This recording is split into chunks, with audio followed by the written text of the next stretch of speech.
Hello everyone, Upward Ninja here, and I am a lifelong gamer. Now I know this might sound like the beginning of like an AA meeting where I'm gonna tell you all the hardships and pitfalls I've encountered by having a crippling video game addiction, but this isn't that type of video. I've been playing video games in a very healthy manner for just about 25 years at the time of this recording.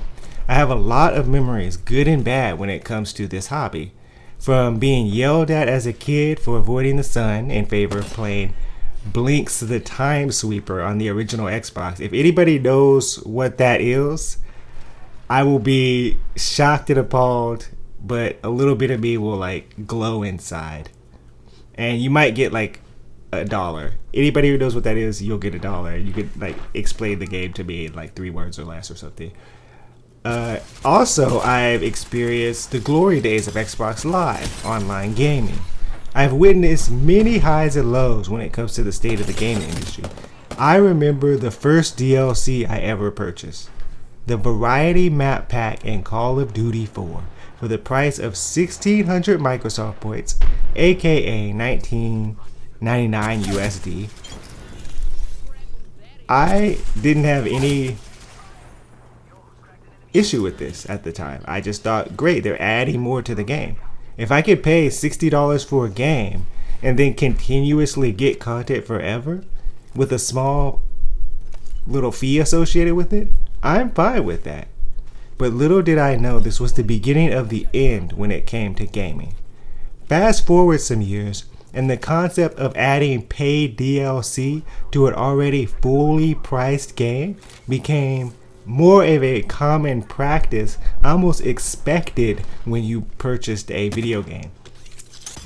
In some extreme cases, even core elements were stripped from the base version of the game only to be sold to the player at a later date in order to salvage more and more of that sweet, sweet green from us gamers.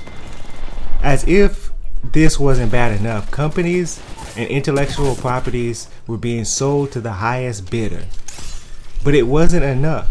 The suits decided to find more and more ways to get money from the general public. Well, not general public of gamers.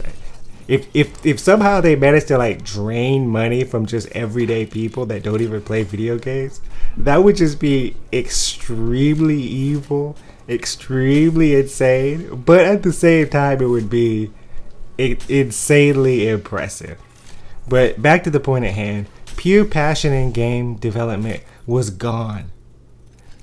And the concept of receiving a quality product was damn near impossible. But we should never underestimate the greed of these companies. A new way to get people's interest in gaming has arisen.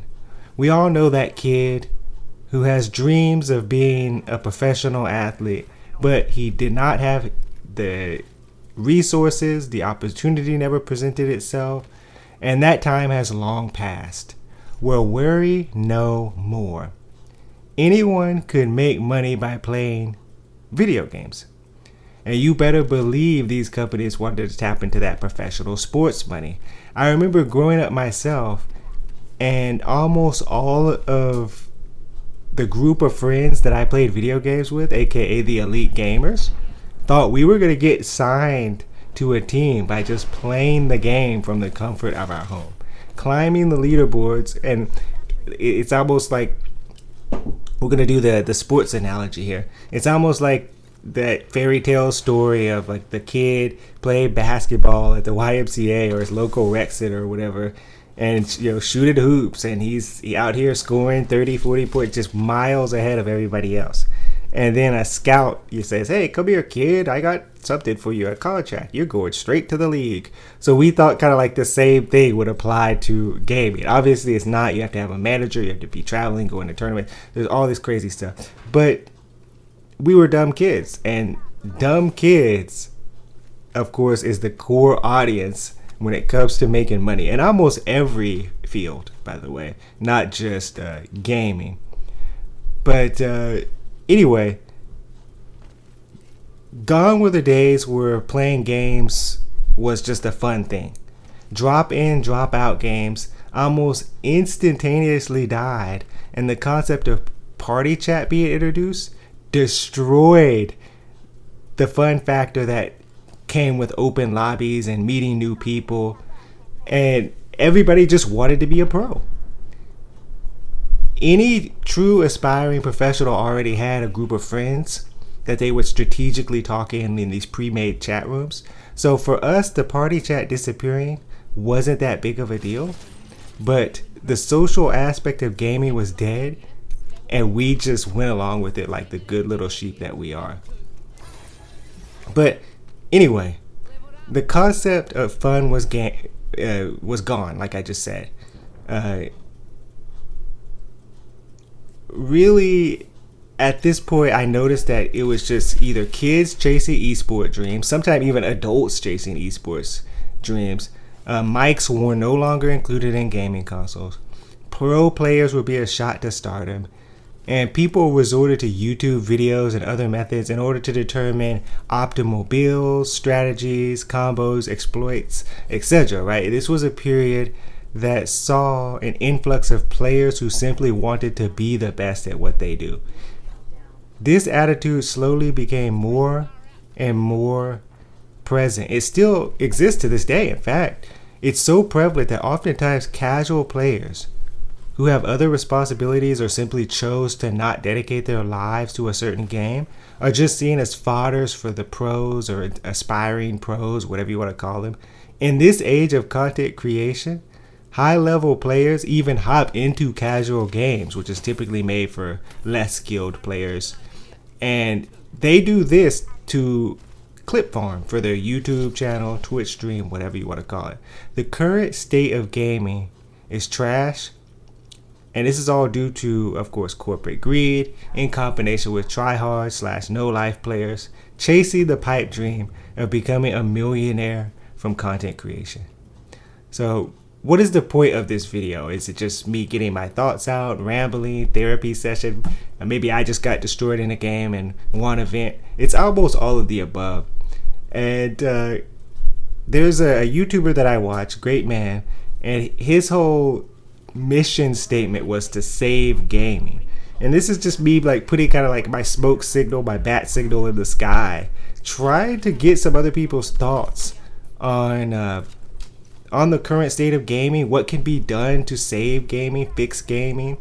Is it already dead? I mean, it had a good run. Thanks for the memories. I'll see you next time. So this is kind of my call to action here. What is, I guess, your favorite gaming memory? And what do you think can be done to fix gaming? And I almost want to put like you have to put your qualifications. I almost want to ask like people to put their qualifications along with these comments. So what do I mean by that? I don't want some guy who's like an iPad kid and he's like 12 years old and he's like, no, Fortnite's awesome, man. What are you talking about? Like I value your opinion. Let me take that back. I value that person's opinion just as much as I value the opinion of somebody who's like 60 years old and played since the original NES. So I kind of want to gauge like these different generations of people.